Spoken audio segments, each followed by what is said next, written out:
Hello दोस्तों, स्वागत है आपका केटी वॉइस स्टोरीज चैनल में।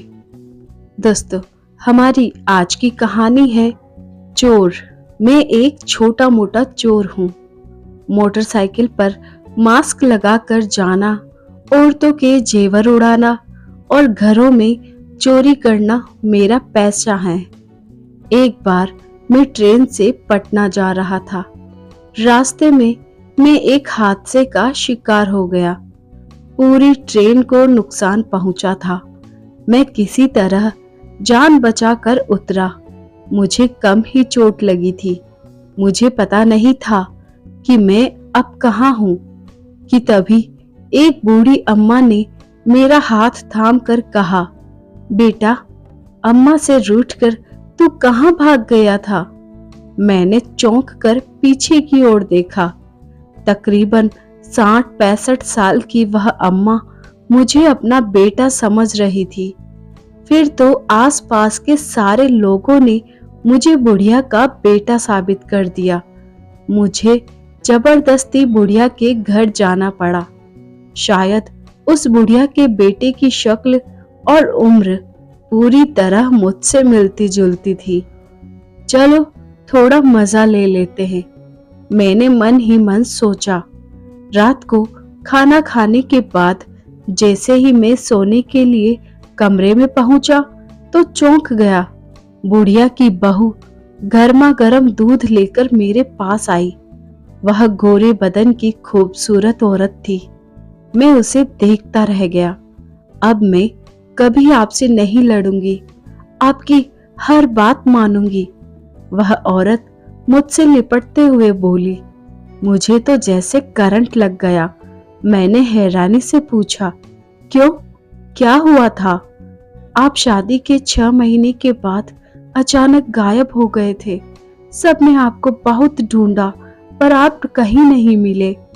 इस गम में बाबूजी चल बसे, वह रोते हुए बता रही थी। मैं सब भूल चुका हूँ, मुझे कुछ याद नहीं है, मैं किसी को नहीं पहचानता, मैं शांत भाव से बोला। फिर वह औरत मुझसे लिपट गई। मेरी तो मानो मन की मुराद पूरी हो गई हो।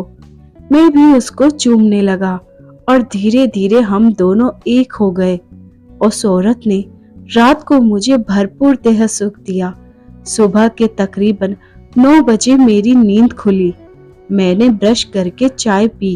दिन में पता चला कि मैं दुकान चलाता था। मैं दिन भर में अपनी इस जिंदगी के बारे में काफी कुछ जान गया था। मेरी 2 बहनें थी और मैं इकलौता भाई हूँ। तकरीबन 5 साल पहले शादी हुई थी। बूढ़ी माँ उसका बेटा लापता हो गया था। शायद सड़क हादसे में या किसी दूसरे हादसे में वह अपनी औलाद खो चुकी थी। बेटा, वह भी इकलौता, इसलिए यह दर्द दिखाया नहीं जा सकता।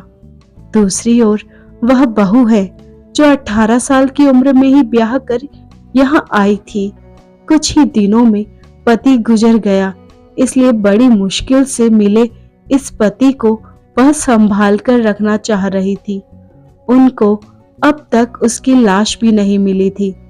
काफी दिन ना मिलने के चलते उन्होंने मरा मान लिया था। क्या पता कहीं जिंदा हो और लौट आया हो। इस हादसे में क्या पता याददाश्त चली गई हो। इसीलिए सास बहू दोनों ही अपने अपने तरीके से मुझे याद दिलाने की कोशिश में थे। 2 दिन बाद ही दोनों बहनें, बहनोई और साले आ गए। अम्मा, यह तो अपना ही भाई है। बड़ी बहन मुझे ढंग से देखते हुए मेरे हाथ पैरों को छूकर बोली, क्या मैं अपने जीजा को नहीं पहचानता? पक्का वही है, मुझे तो शक की कोई गुंजाइश ही नहीं दिखती है।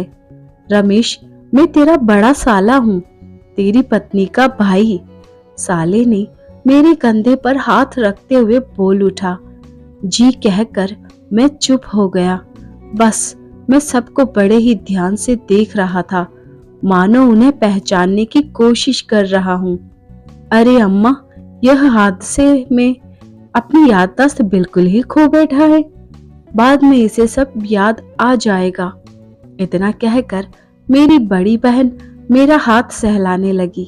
मैं सोचने लगा कि मैं भोपाल में अकेला रहता था, वहीं रहकर छोटा मोटा काम करता था, जबकि यहाँ मुझे पत्नी भरा पूरा परिवार मिल रहा था। मैं रमेश का हूबहू था। पास पड़ोस वालों के साथ साथ सारे नाते रिश्तेदार मुझे रमेश बता रहे थे, और याददाश्त खोया हुआ भी पत्नी एकदम साए की तरह मेरे साथ रहती, ताकि मैं दोबारा ना भाग पाऊं। एक दिन दोपहर का खाना खाने के तकरीबन 2 घंटे बाद मैं अपना काम समझने की कोशिश कर रहा था। यहाँ मेरी पान की दुकान थी। मैं कैसे बताता कि मैं एक चोर हूँ? इस परिवार में सभी सीधे साधे हैं। एक दिन मेरा साला अपनी पत्नी के साथ आया था। उसने पूरे 4 तोले का सोने का हार पहना हुआ था। गोरा रंग, दोहरा बदन, भारी भरकम शरीर पर वह हार जच रहा था। जब मैं गौर से उस हार को देखने लगा तो झट से साला बोला, क्यों जीजा, पसंद है तो रख लो इस हार को। ऐसी बात नहीं है, मैं सकपका कर बोला था। फिर भी तुम मेरी बहन के सुहाग हो, अगर कुछ चाहिए तो बोलो। मेरी बहन की वीरान जिंदगी में बाहर आ चुकी है। साला भावुक होते हुए बोला, ऐसा कुछ नहीं है। मैं मना करते हुए बोला। शाम को मेरा साला जब जाने लगा तो कुछ रुपए मेरी पत्नी को देने लगा और बोला, दुकान काफी दिनों से बंद पड़ी हुई है, मैं कल ही जाकर दुकान को सही कर दूंगा। ना भैया, मेरे पास पैसे हैं। इनके पास भी जेब में 500 रुपए हैं। वह भाई को पैसे देने से मना करते हुए बोली, मगर मैं तो पान की दुकान चलाना भूल गया हूँ।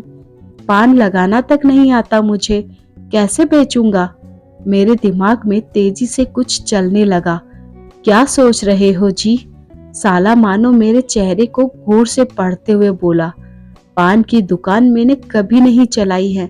मैं तो टेलीविजन, ट्रांजिस्टर, फ्रिज सुधारना जरूर जानता हूँ। मैं साले को समझाते हुए बोला, फिर तो हमारे पड़ोस में दुकान ले लेते हैं। 2-4 किलोमीटर में एक भी दुकान नहीं है, खूब चलेगी। साला हंसते हुए बोला। अगले दिन सुबह घर से तकरीबन 1.5 किलोमीटर दूर बंद पड़ी दुकान मुझे सौंपी गई, तो दिन भर में मुझे सुधार कर दुकान की शक्ल दे दी। जरूरी सामान का इंतजाम किया गया। पहले दिन मैं 500 रुपए कमा कर लाया तो बहुत खुश था। साला भी मेरे काम से खुश था। वह मुझे खुद घर छोड़ने आया था। अम्मा, यह तो कुशल कारीगर है, देखो आज ही इसने 500 रुपए कमा लिए। अब तक यह 5 ऑर्डर पा चुका है। साला जोश में बोल रहा था। अब बेटा आ गया है ना, मेरी सारी गरीबी दूर हो जाएगी। अम्मा तकरीबन रोते हुए कह रही थी, रो मत अम्मा, मैं सब ठीक कर लूंगा। मैं पहली बार बोला था। रात को खाना खाने के बाद जब मैं बिस्तर पर सोने पहुंचा तो पत्नी खुशी से भरी थी। अरे, आप तो बहुत ही कुशल कारीगर निकले, वह चुहल करते हुए कह रही थी। कुछ नहीं, बस यूं ही थोड़ा बहुत जानता हूँ। सोते समय मैं सोचने लगा, अब तक मैं चोर चक्का था, गंदे काम से पैसे कमाने वाला। अब मैं मेहनत से पैसे कमाऊं और परिवार का पेट भरूं।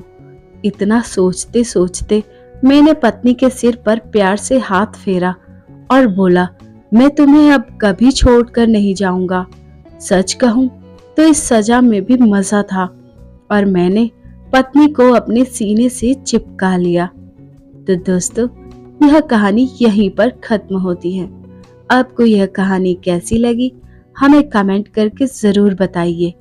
ऐसी ही और कहानियां सुनने के लिए बने रहिए हमारे साथ और अपना प्यार और सपोर्ट दीजिए। चैनल पर नए हैं तो सब्सक्राइब कीजिए, साथ में बेल आइकन को प्रेस करें ताकि न्यू स्टोरीज का नोटिफिकेशन आपको